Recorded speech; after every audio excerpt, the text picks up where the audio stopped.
Bonjour, bonjour, allez-y, je vous en prie. Merci. Bon, alors, vous venez pourquoi d'abord? Vous êtes malade. Qu'est-ce qui vous est arrivé? Quelle est votre date de naissance? Le 11/6/1973. Vous arrivez tous les deux d'Italie? D'accord. Vous avez un enfant aussi? D'accord. C'est la première fois que vous Ouais. venez? C'est la première. Voilà, vous pouvez y aller, on va vous inscrire. Un caso, c'est un centre où on va en fait accueillir des gens qui à un moment donné se trouvent dans une impasse. Impasse de réponse, soit sur une question médicale, soit sur une question sociale. Alors, vous l'avez allongée et déshabillée, c'est parfait, je suis là, ma grande. Alors, donc, vous m'avez dit, madame, c'est la deuxième fois qu'elle a ces petits boutons qui apparaissent. La très grande majorité des personnes sont en situation irrégulière, mais installées en France, soit depuis peu, soit depuis longtemps. Peu de personnes ont des passeports ou des documents d'identité. Peu de personnes ont des adresses ou des domiciliations. Dans votre pays, vous aviez une sécurité sociale ou ça n'existe pas? Non, ça n'existe pas. D'accord. Est-ce que vous lisez le français? Si je vous l'écris sur le papier pour vous rappeler tout ça, est-ce que je peux vous l'écrire? Alors, nationalité tunisienne. Hein. Je vois que mon collègue a marqué italienne. Et les critères administratifs sont complexes pour des gens qui n'ont pas de papier. Vous êtes en France depuis quand? Depuis 2008. Il n'y a pas assez de places et ces places sont accessibles avec des critères très restrictifs. Il y a 29.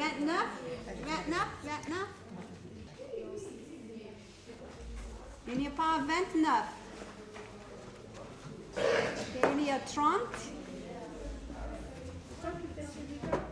La plus grande difficulté qui génère le plus de besoins, c'est globalement une politique qui classe les humains sur des typologies administratives et qui font qu'il n'y a plus que des structures militantes qui accueillent les gens sur la base de ce qu'ils sont, de ce qu'ils vivent. Et... Permettez-moi de vous demander, vous l'avez eu par quel biais? Par le contrat de travail, la carte? Donc en fait, on va les recevoir dans l'intimité d'un bureau, on va les recevoir souvent en tête-à-tête pour que les personnes puissent nous exposer, effectivement, qu'ils nous fassent quelque part un peu leur confidence et qu'ils osent en tout cas nous dire leur tracas, leurs difficultés et pourquoi effectivement ils ont des difficultés pour se faire soigner à l'extérieur. C'est faire en même temps un peu tomber les barrières. Là, actuellement, vous me parlez d'une éventuelle intervention chirurgicale, mais elle n'est pas programmée, cette intervention. Alors, est-ce que vous avez pu fournir des preuves de la présence en France en 2010? Donc vous êtes resté ici 6 mois et vous êtes reparti ensuite en Italie. D'accord. Il est professeur de mathématiques à Tunis. Professeur de mathématiques. Les gens qu'on rencontre, nous, ne sont pas dans une demande d'assistanat, ne sont pas dans une demande d'abus. Quand ils viennent ici, c'est souvent qu'ils sont dans un parcours où ils ont été déjà depuis longtemps dans la rupture de soins, dans le renoncement à une qualité de vie minimum sur la santé. Hein. Et depuis combien de temps est-il comme ça? Depuis combien de temps? Ça fait longtemps, parce que depuis 2005. Ah, mais vous le précisez quand même. Hein. Le plus important, c'est pour l'oreille. Alors, vous avez l'antibiotique, matin et soir. Ouvre grand, dans la bouche. Ok, parfait. 9,5, 6. Oui, c'est pas très fort. Ne bougez pas. La plupart des gens sont là en France depuis plusieurs mois, voire plusieurs années, et n'ont jamais fait valoir l'aide médicale État par manque d'information. Donc là, en fait, c'est pour un rappel de vaccination. Très bien. Est-ce que hier, je vous avais proposé d'aller sur la PMI, protection maternelle et infantile. Est-ce que vous connaissez ce que c'est? D'accord. Donc en fait, ce sont des centres qui acceptent tout le monde. Hein.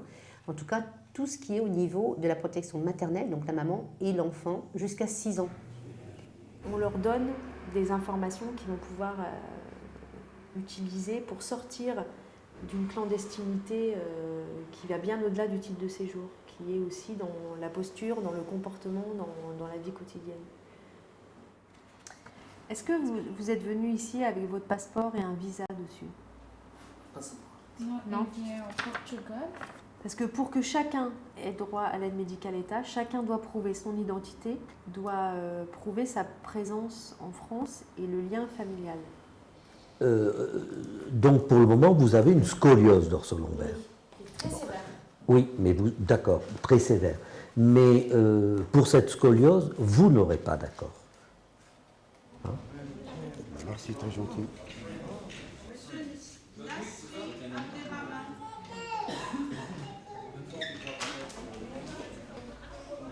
Aujourd'hui, c'est beaucoup plus compliqué. Il y a de plus en plus de difficultés. On stigmatise un peu plus ces populations-là. Donc les réponses sont pas évidentes. C'est pas pour toutes les maladies, d'accord? C'est quand on a une maladie grave qui nécessite un traitement important qui ne s'arrête pas et que ce traitement n'existe pas dans son pays d'origine. D'accord? Il faut avoir ces 3 critères. Si vous avez des services de chirurgie, si on peut envisager une intervention chirurgicale sur place, ça sera refusé. Alors, la carte de 10 ans, cette carte-là, va être à un moment donné à devoir renouveler. Hein. Donc, qu'est-ce qui se passe, madame Ah.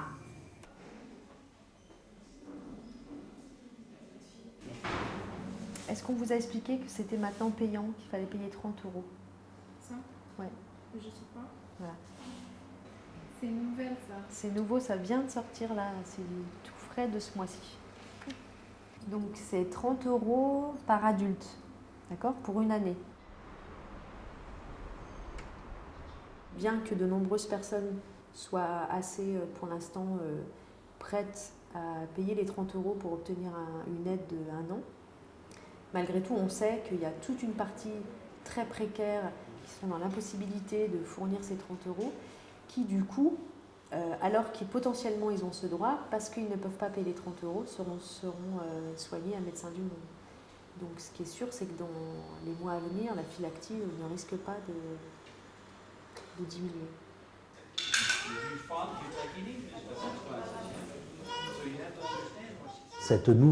Dans cette nouvelle loi, on supprime la notion d'accessibilité aux soins.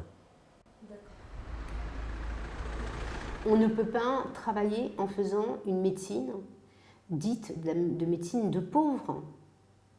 Il y a un moment donné où toutes ces personnes se doivent d'être prises en charge de la même façon que n'importe quelle autre personne qui devrait effectivement avoir le même système de santé et la même façon d'être soignée. Il ne peut pas y avoir 2 médicaments, un pour les riches, un pour les pauvres. Il ne peut pas y avoir 2 consultations médicales, une pour les riches, une pour les pauvres.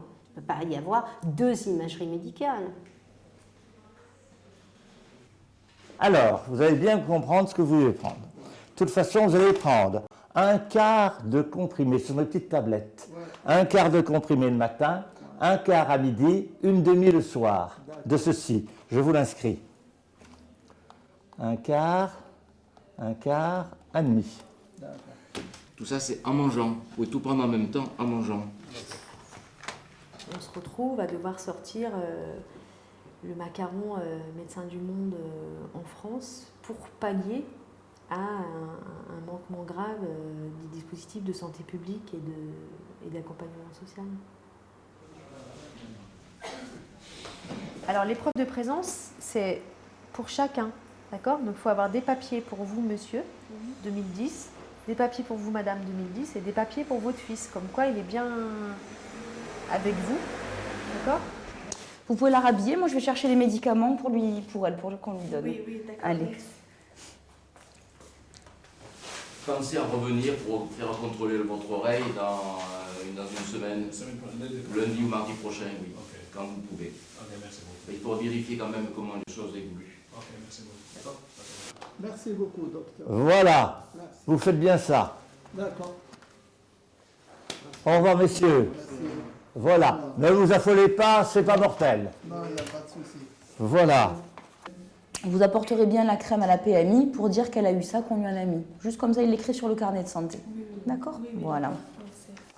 Si tout s'est bien passé, après, normalement, vous n'aurez plus besoin de revenir, vous irez en ville, on vous orientera. Et s'il y a eu un problème, là, on vous orientera à l'hôpital. D'accord? On ne va pas rendre plus compliqué. Ok?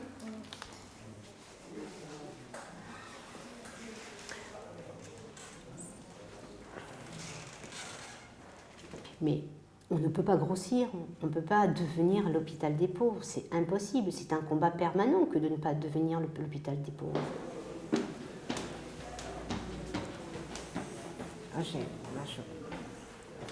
Asseyez-vous là sur les fauteuils. Voilà, comme ça je vais passer directement le dossier au médecin.